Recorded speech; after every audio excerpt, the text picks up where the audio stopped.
Hello everybody, Teacher Ian here. We're going to look at the word idiosyncrasy. We also hear the word idiosyncratic used quite often. So the word idiosyncrasy is one of those delightful gems of the English language that sounds exactly like what it describes, something a bit peculiar, distinct and individualistic. Its roots and etymology: the word has deep Greek roots, and its DNA explains exactly why it means what it means today. Idios, meaning one's own or private, the same root as idiom and idiot. Idiot. Syn, or S-Y-N, meaning together, and crasis, meaning mixture or temperament.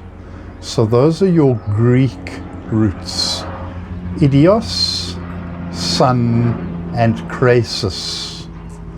Literally translated, an idiosyncrasy is a private mixture together. Originally in ancient medicine, it referred to the specific physical temperament or humour or humours unique to an individual. Over time, it shifted from physical health to personal behaviour. As a part of speech, it functions in various ways.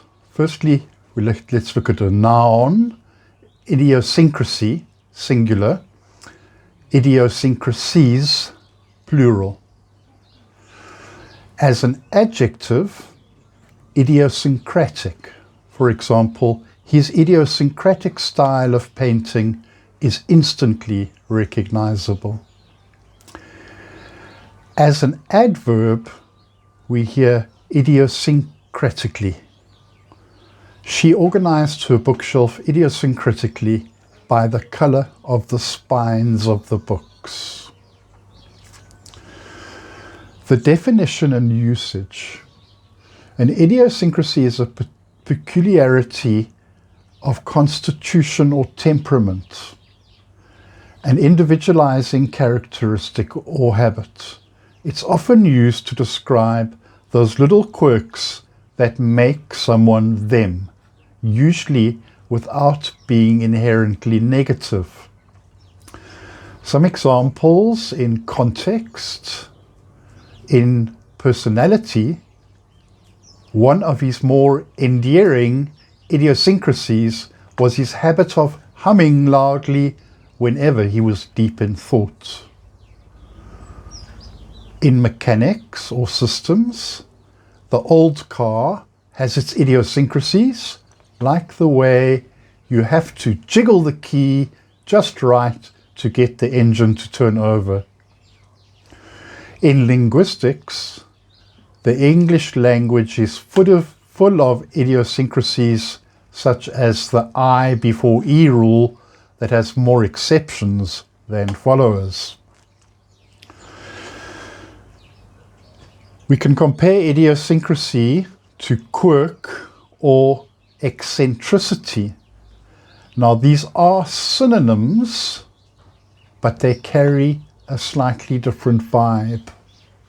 A quirk, it's usually small, playful, and harmless.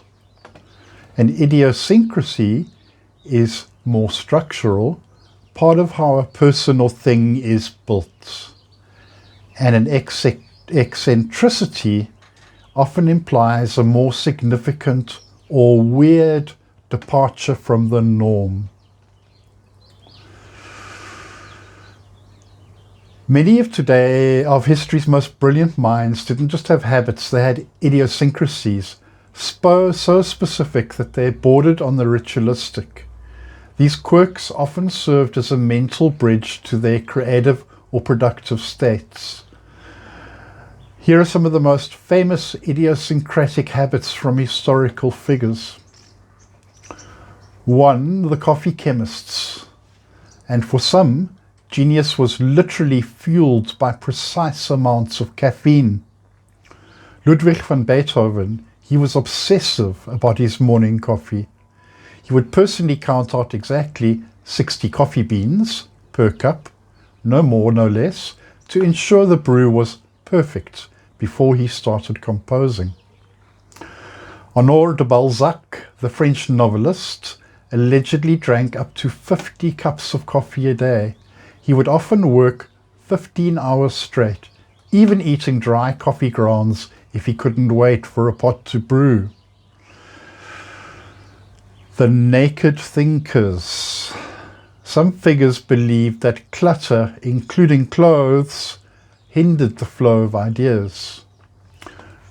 Benjamin Franklin was a devotee of what he called air baths.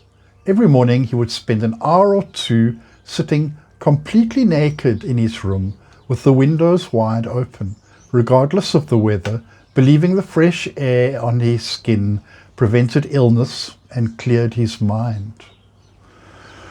Victor Hugo, when facing a tight deadline for The Hunchback of Notre Dame, Hugo had his valet confiscate all his clothes so he couldn't leave the house.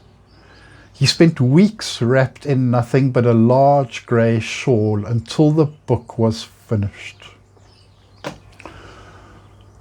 Sensory triggers. Unusual smells and sights were often used to jumpstart the brain. Friedrich Schiller, the German playwright and poet, famously kept rotten apples in his desk drawer. He claimed the sweet, rancid mustiness was essential to his creativity. He literally couldn't work without the smell of decay. Charles Dickens was incredibly idiosyncratic about his workspace. He required 9 specific objects to be arranged in a precise order on his desk, including a bronze statuette of 2 fat toads wielding swords and a gilt leaf with a rabbit on it. Physical quirks. Sometimes the body had to be in a specific position for the mind to work.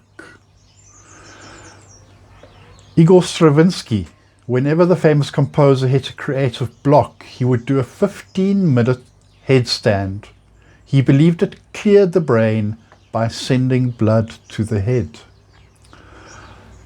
Albert Einstein had a lifelong aversion to socks. He considered them a nuisance because they eventually developed holes, and he proudly noted that even on the most formal occasions, he went sockless. Virginia Woolf and Ernest Hemingway both were pioneers of the standing desk long before it was a trend.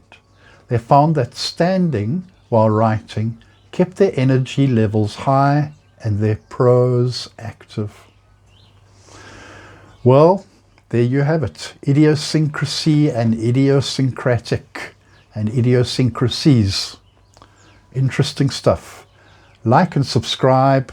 Follow my channel to help my platform grow. Thank you so much. See you in the next one.